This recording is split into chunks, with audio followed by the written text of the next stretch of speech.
Olá, sejam bem-vindos à primeira aula do nosso curso de rebobinamento de motores elétricos de corrente alternada. Eu estou aqui com o Felipe. O Felipe vai ser o professor que vai conduzir esse curso do início ao fim. Ele já tem bastante experiência em toda essa área de rebobinamento e ele vai começar se apresentando e falando um pouquinho para a gente do que é um motor elétrico e das noções básicas que você deve ter para poder acompanhar esse curso de rebobinamento. Tudo bem, Felipe? Olá, tudo bem? Boa noite, sou Felipe Amaral, trabalho com motores elétricos há um pouco mais de 25 anos. Vou estar aqui hoje falando um pouco do que é um motor elétrico, os tipos de motor elétrico de corrente alternada. Bom, para iniciar, nada melhor que a gente fazer uma pergunta para nós mesmos, né? O que é um motor elétrico, né?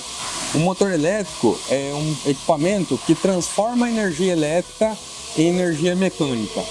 E a ponta do eixo acoplado a uma máquina dá poder de trabalho a ela. É transformação de energia.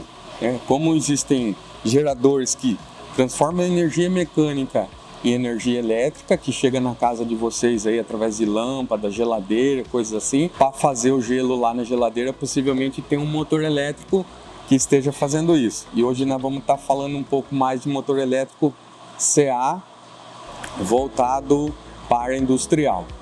Ok, pessoal? Então é basicamente isso, é um equipamento que transforma energia elétrica em energia mecânica. E aqui a gente tem alguns exemplos desses equipamentos, né, Fred? Nós vamos estar primeiramente falando que é o mais usual hoje aí, né, Fred? Certo. Que tem muito nas indústrias, qual que é a intenção nossa, que depois com o passar aí a gente vai estar mostrando como é que faz, como é que desmancha, como é que tira uma ligação de motor, que acredito que é um medo muito grande do pessoal aí, né?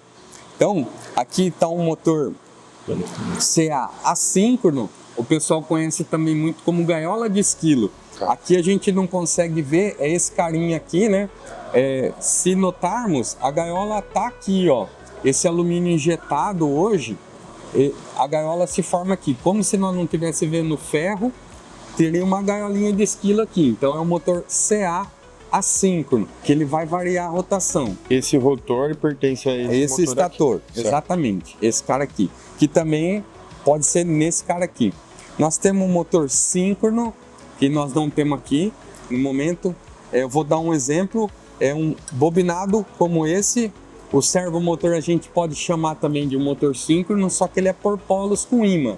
E o motor CA síncrono que nós estamos referindo é um motor que ele tem sapata polares. O que faz, o ímã faz a função aqui, é feito por sapata polares com espiras em volta dessa sapata. Certo. E a gente vai colocar na tela também para o pessoal poder ver a diferença entre um e o outro. Entre um e o outro. E nós temos aqui um motor de anel, que antes toda essa tecnologia chegar dos inversores de frequência, tal, tudo, e tem gente que acredita que acabou esse tipo de equipamento. Mas existe muito reparo desse tipo de equipamento. Tem algumas aplicações específicas que a gente pode ver até motores modernos, como aquele que está lá no fundo. É um equipamento novo, de fabricação específica na aplicação do cliente. A gente sempre traz equipamentos aqui de aplicação do cliente para mostrar o que tem na prática. Exatamente. Mesmo. Então esse motor anel, ele está ligado diretamente a esse estator, onde aqui esses anéis a gente vai estar ligado a um banco de resistência que vai ser comutado lá através de contatores, coisas assim, para aliviar a partida. O que o inversor faz hoje, no caso de um motor de grande porte desse ou pequeno porte de gaiola de esquilo, esse cara é feito com banco de resistência. Vamos dizer, esse cara deve ser usado em equipamento de ponte rolante. Certo. Né? Então ele é um equipamento que tem aquele alívio, que ele tem aquela partida mais mansa, não é aquela partida bateu na tomada, pum, já ligou e já está pronto ao trabalho. Entendi. Bom, então os motores são basicamente esses, motores CA. Tem mais alguma coisa sobre a aplicação desses equipamentos aqui que a gente pode falar? Como você falou desse daqui para ponte rolante, Sim. né? Os motores síncrono, esse que a gente vai colocar a imagem aí, são motores onde a rotação não pode variar. Tá. Os equipamentos necessitam, se eles são 1.700 RPM, 1.750 RPM, 1.600 RPM, eles têm que ser específico essa rotação, então não varia. Por que eles têm lá o rotor polar, por conta de uma tensão que vai ser aplicada nele. Certo. Né? Vai ser aplicada para que ele mantenha o sincronismo de rotação. É um motor síncrono. Né? Esse que é o mais usual e o mais casual que nós vamos encontrar aí no mercado hoje, é o motor assíncrono, que é o gaiola de esquilo. Esses equipamentos são usados para todo tipo de máquina. Varia até de uma batedeira de bolo, uma batedeira de pão na padaria da esquina, até uma indústria de aço, metal, papel, né? E varia, tem uma variedade grande de aplicação. E aí o servomotor? Exato, o servomotor, que depois nós vamos estar falando também da bobinagem de servomotor, né? São equipamentos bem específicos, acho que no curso de servomotor vocês podem ter uma ideia, né, de que são equipamentos de máxima precisão, exatamente por conta dos ímãs, do feedback aqui, que está um encoder, um resolver, que tem que ser ajustado conforme o estator e o feedback, a conversação, o acionamento dele. Normalmente são utilizados em máquina de usinagem, máquina que precisa de uma certa precisão, né? Certo. Que tem aí usinagem, robô, as máquinas CNC. CNC, né? Exatamente. Que são mais modernas. Os alunos do curso de servomotor já têm um conhecimento básico aí, até avançado sobre esse equipamento. Sim. Nós vamos estar falando de bobinagem dele, Sim. que tudo que a gente vê na bobinagem desses equipamentos é de grande valia para esse cara. Tem algumas coisas que nós vamos ressaltar aqui, que são imprescindíveis, e que são coisas que realmente necessitam. São coisas específicas que precisam acontecer no processo de bobinagem. Mas tem algumas diferenças entre um e outro. Tem as suas particularidades. Certo. Não dá para sair cortando o motor, arrancando o cobre, senão aí vai ter que mandar na Versatronic para... Pode ocasionar mais problemas. Ocasionar grandes problemas. Na verdade, até perder dados, informações que são necessárias para o ajuste e o funcionamento da máquina. Legal. Acho que agora, então, cabe a gente falar um pouquinho sobre a interpretação das placas de identificação desses equipamentos, né? Sim, nós vamos estar falando dessa placa aqui em específico. Vamos usar ela como exemplo, isso, né? E aí depois a gente disponibiliza para os alunos também a foto da placa para eles entenderem o que foi falado. A gente vai falar basicamente dessa placa, mas que serve para essa, ou serve para essa aqui também, que é um motor de anel. A grande diferença dessa placa para essa placa, que aqui vai ter uma tensão de secundário, que a gente chama tensão de secundário, que é um rotor, vai ter uma tensão ali. Então, essa placa aqui, a gente vai ver que ela tem especificações aqui muito importantes. Como um bom rebobinador, pessoal, não que eu estou dizendo que eu seja um bom rebobinador, né? Mas com certeza é assim. Uma coisa que eu acho muito importante, recebeu a placa original do motor, eu acho que tem bastante oficina aí que eles têm essa mania, vamos trocar a placa. Pessoal, não faça isso. Ou se vocês quiserem colocar uma placa de identificação adicional, né? Adicional de vocês, tal. Mas por quê? Aqui, ó, na placa, a gente tem coisas, nessa aqui não vai ser bem legível, mas nós vamos disponibilizar uma. Além do número de série, que vai estar aqui, ó, que é esse carinha, certo. Ele normalmente hoje vem com os números bem no cantinho aqui, que são os números de item, que é exatamente o projeto desse equipamento. Ah, legal. Se hoje a gente entrar em contato com o fabricante do motor, se a assistência técnica for do fabricante de motor, com esse número de item, consegue ver até a pessoa que finalizou o equipamento, quem testou o equipamento, como é que foi feito o projeto elétrico, projeto mecânico, muito interessante. Tudo a bobinagem aqui. Então, gente, não retirem a placa original, por favor. Certo. Né? Continuem com a placa. Então aqui, lá em cima na placa, nós vamos ter que ele é um motor trifásico, essa simbologia dá, né, de fase, né, e ela dá 3 fases. Nós vamos ter aqui o 80. O que quer dizer o 80? É a altura da carcaça. Gente, da onde? Lá da base da carcaça até o centro do eixo. Certo. Que ele está dizendo que aqui é uma carcaça 80, né? E ele está dizendo o mês que ele foi fabricado e o ano que ele foi fabricado. E aqui vai ter um número de série. O tipo da carcaça, então, aqui a gente vai ter 80, a data de fabricação e o tipo do motor, que é esse trifásico alternado, né? Nós vamos falar aqui também da frequência, que a nossa rede nacional hoje é 60 Hz. Tem alguns equipamentos, sim, vocês podem se deparar com isso, de 50 Hz, que tem alguns acionamentos específicos, que faz ele trabalhar naquela frequência, mas não é muito comum. Certo. O mais usual hoje é 60 Hz. Por que tudo isso para um bobinador saber? Porque vai ter coisas que são importantes o bobinador saber. Eu acredito que isso vai estar diretamente relacionado à rotação do equipamento, à potência do equipamento, entendeu? Então, nesse caso aqui, nós temos um motor de 1.1 kW. Hoje as placas são bem modernas e, entre parênteses, ela já vai ter a potência em CV. A gente fala quantos cavalos é o motor? É 1.5 cavalos. Tá, legal? E logo mais à frente, a gente vai ter a rotação do motor, né? A rotação do motor é RPM, ela é dada em RPM. Certo. Nesse caso aqui, nós temos um motor de 3.420 RPM. Então, ele é um motor de alta rotação. O pessoal fala aí, né? Alta rotação, baixa rotação.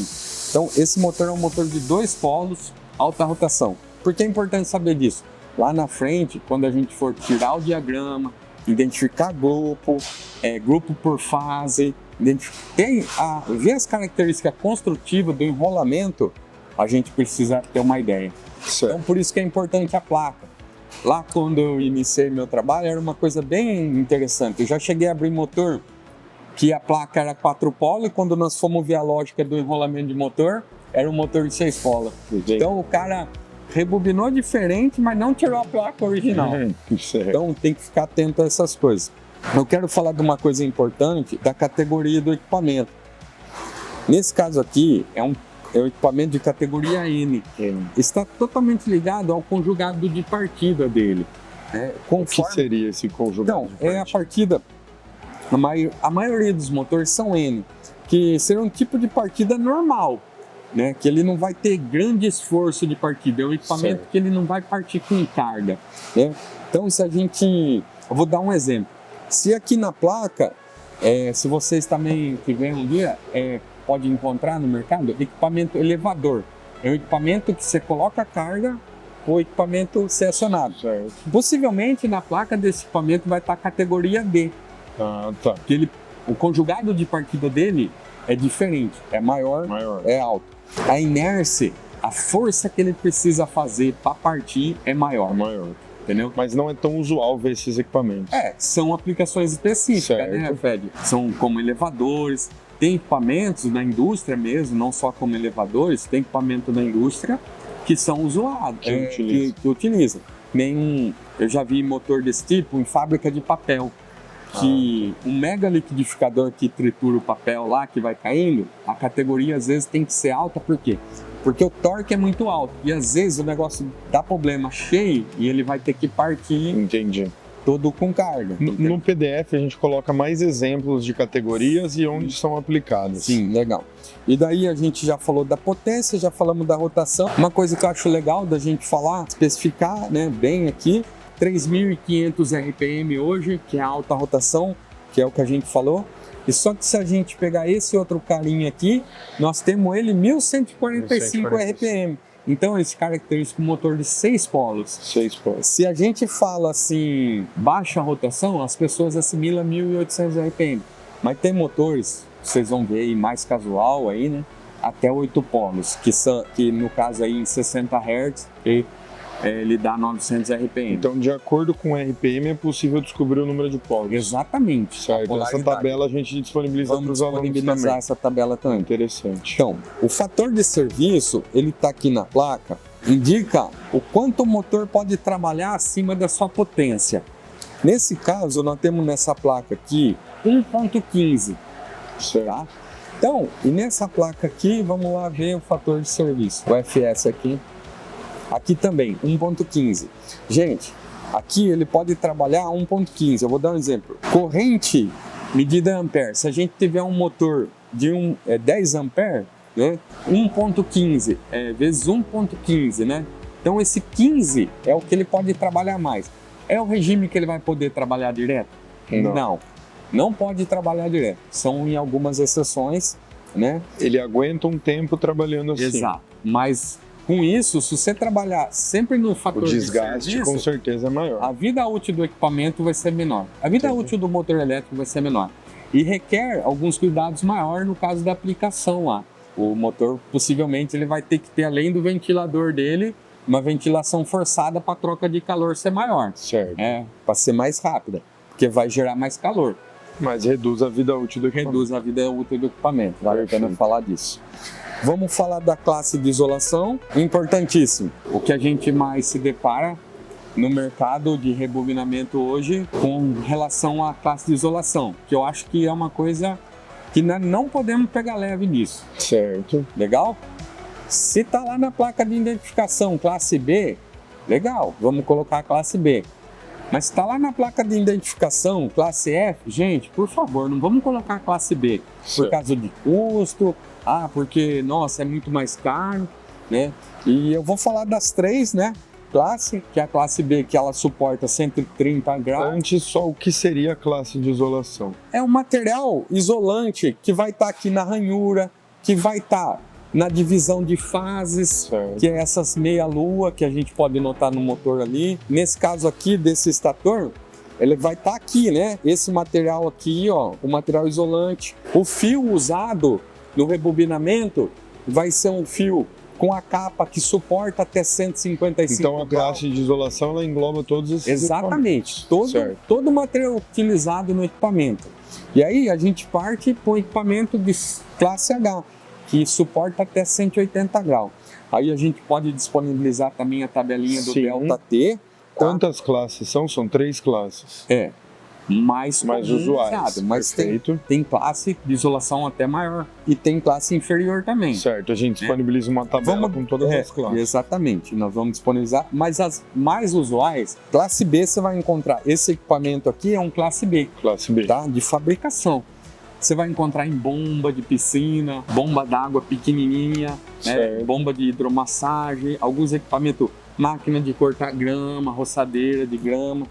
Mais voltado para a área industrial, a gente vai passar a ter esses caras aqui, que são classe F. Classe F é uma temperatura maior. Isso, 155 graus que ele suporta. Tá, gente?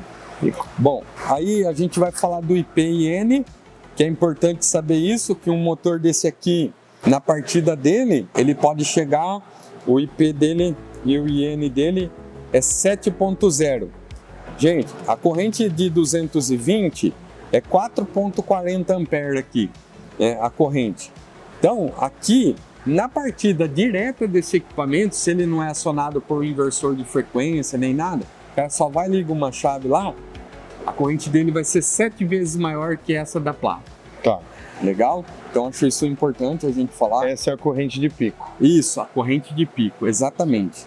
O regime indica a frequência de partida, que é S1, as pessoas não dão às vezes muita importância, mas tem alguns equipamentos que não são S1, que eles têm regime de acionamento todo contínuo, assim, ele não liga que nem esse motor liga e fica lá rodando 2 ou 3 horas, 4 horas. Não, ele liga, liga novamente, aí muda o regime de serviço. Nós também vamos disponibilizar uma tabela com os regimes de serviço. E também como ele é identificado, Exatamente. Né? Aqui na placa, esse cara está como S1. Ok. A temperatura ambiente, aqui também está nessa placa, ambiente máxima 40 graus. Tudo isso é medido de acordo com a altura do mar, gente.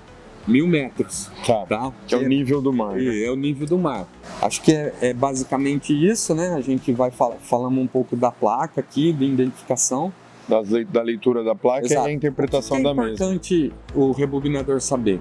A potência do equipamento, eu acho importantíssima. A potência. Certo. A rotação, a corrente do equipamento. Precisamos de todas as informações? Sim. Aqui nós temos a tensão, que ele pode, né? Nesse caso aqui a gente tem as 3 opções de tensão, porque ele é um motor menor, né? Então ele tem 220, 380 e 440. Mas se vai pegar um equipamento maior, ele vai ter as 4 tensão, que daí a gente vai falar assim, 220, 380, 440, 760, que é a tensão de partida do equipamento, Tá. que normalmente é feito por um outro tipo de fechamento, tá? Então, o rebobinador é importante ele identificar o número de cabo, e quando ele olha assim, nos 12 cabos, ele sabe que ele vai ter um motor ali que pode ser usado nas 3 tensões. Então é importantíssimo saber as tensões, e quando ele tem 6 cabos, a gente vai ver que ele tem...